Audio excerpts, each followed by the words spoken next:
Hello, hello, hello, you wonderful people. Welcome to Unravelled. I can't keep that up. Where I turn gorgeous geekery into questionable crafts. So let's crochet. The Pokemon on today's agenda is the lovely Lapras. If you've been here before, you might remember that I asked what Pokemon you would like to see me make next. And some of you commented your lovely Pokemon ideas. And Rosie Drox wrote, I'd love to see you try to take on Lapras, another cute water type. Challenge accepted. Caution may contain cat hair. So we're starting off with Lapras's body. I chained 8 stitches and then started to crochet all the way around it because I want a lovely sphere shape. What am I saying? Not a sphere shape, an oval shape. I'd lose my head if it were loose. Let me just get this cat hat. Round and round we go, the forbidden pancake grows. So I'm increasing in every round 6 times so I can get this lovely spherical shape. It's not spherical, it's not 3D. What are you talking about? Well, it's not 3D yet. So Lapras is 3 colours. Its belly is a peach colour. Then we have the lovely blue of its skin, I guess. And then the grey of the shell. So now I'm just changing colour to the blue. Not doing anything fancy, like crocheting into the back loops. Just crocheting around because I want that gradation between the peach and the blue. So the body of Lapras was actually pretty straightforward, but the rest of it, my gosh darn heck it, was it really difficult. Lapras was definitely a challenge, what with all the extra little details that you'll see later.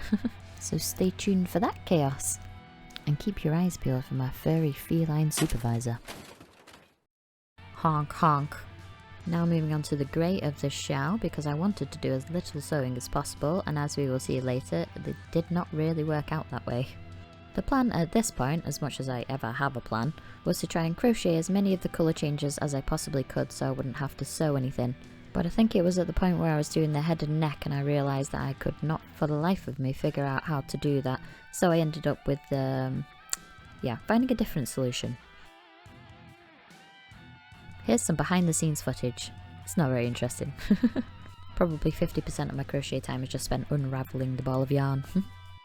So now I've got all the colour changes done, it's time to make this shell more like a bowl. More like a bowl? Less like a bowl. More like an animal abode and less like a turtle shell soup dish. I decreased the same number of times each round as I increased, using our handy friend the invisible decrease. I seriously don't think I know how to decrease any other way anymore. Oh, and the rest of the behind the scenes footage is just me untangling all the knots I managed to get myself into. And the yarn is slipping off the hook because Steve's a bit temperamental and doesn't like to do as he's told. Bad Steve. Now it looks more like a vase for the dearly departed, but we're getting there. Time to stuff this bad boy. Forbidden candy floss time. I'm planning to put all this stuffing into the shell because it does lose some of its fluff over time, so it's always better to overstuff and at least it's always solid then. Boink, boink, boink, boink.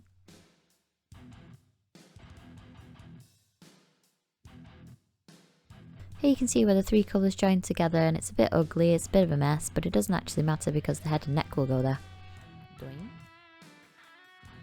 The most annoying part of doing anything is, oh, there's a cat, nope, nope, nope. Now for the bit of crochet that plagues my existence. Crocheting it closed after you've stuffed it. I managed to work out a bit of a system, just getting my finger in the way of the stuffing and the stitches I was trying to create. And it kind of worked until I crocheted my finger into the hole and it was, a bit of untangling before I got it out again.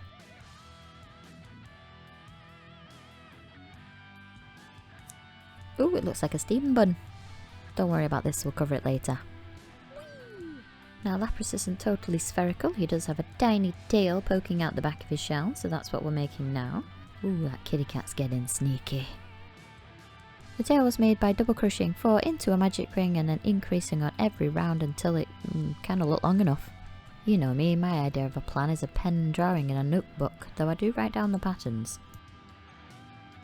Now this black backdrop you see is not actually flat against any surface, so any kind of tension like this will make the clips go flying.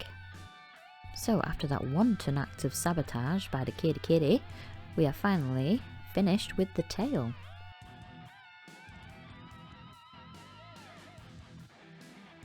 Next for some floundering flippers, and I reused the leaf pattern that I had from the Bulbasaur that I made, but halved the size of it. The flippers turned out to be my favourite part of Lapras in the end, because he ended up looking pretty professional. Like I've been crocheting for yonks instead of a year. Though I did make a mistake on this one. You can see there's a tiny hole there. So now I've made one in blue, I need to make one in cream and crochet them together. Mainly because sewing is boring, but mostly because this looks a heck of a lot better. Again, nothing fancy, we're just crocheting them together, no back loops or anything. Mainly for the same effect as Lapras' stomach, where we change colour from cream to blue. But mostly because sewing is a pain in the A-double snakes. Crocheting around the outside in blue, however, was not my first thought. My first thought was to do it in cream. Yeah, it just looks like he stepped on an egg salad sandwich. Here they are side by side, and I do prefer the blue, but the cream may have a poise in the future. And to save time, instead of weaving in the ends, I just stuffed it into the end and crocheted it short.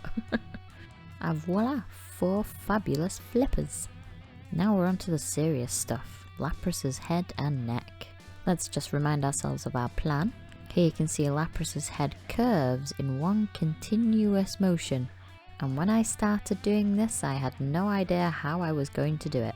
So the first thing I tried was to crochet a triangular flap flat at the back of his head.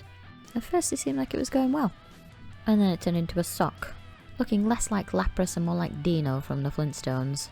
I tried to recover it, but it was just too late. I didn't like how the flat stitches looked against the rounds anyway, so I decided to call it quits and try something else. How can I continue to crochet in the round whilst increasing height on one side and not on the other? The answer, slip stitches.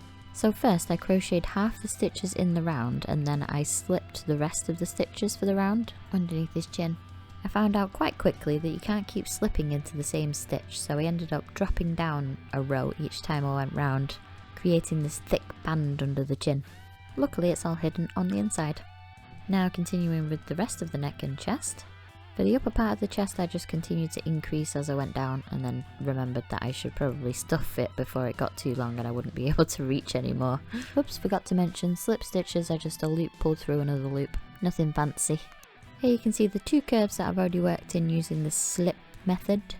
Here it is with the increases. And here it is with the final curve of the chest. To get that final curve I had to do a heck of a lot of slips, and you can see here how thick those slip stitches are on the inside. It does affect the flexibility of the final crocheted shape somewhat, but it's not the end of the world.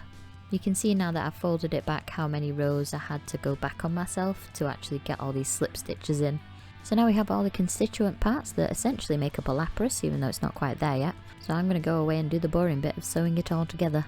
But by the magic of editing we can skip that bit. Finally, we're looking more Lapras-like. Next I need to make 2 Princess Leia ears. I'll do that by making some flattened spheres. For the shell I need to crochet a rim, which I'll do flat and then fold in half and crochet together, which will be sewn around this line where we join the blue and grey together. Then I need to do 9 spiky bits for the shell, which are essentially just small cones as well as a horn. And believe it or not, this tangled mess of yarn is all of those details. This is the rim of the shell, I think it's 78 stitches long, so it'll fit all the way around. This contrast panel looks like a Christmas cracker for the neck and chest. These Doritos are contrast for the chin and tail. These are the Leia ears I mentioned, plus a unihorn. And 9 of these lovely little bad boys to go on the shell. Incidentally, please consider encouraging this chaos by subscribing.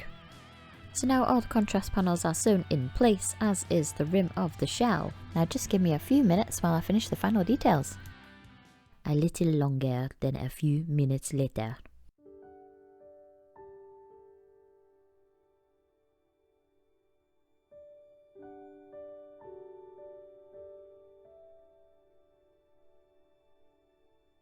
Thank you so much for watching. If you see what you like and like what you see, please consider giving it a thumbs up and subscribing, and let me know what you think of Lapras down in the comments. Again, whether you're a girl, a guy, non-binary, hi, or just passing by, I appreciate you so much. And that's it for today, so I'll see you later for more Unravelled Chaos.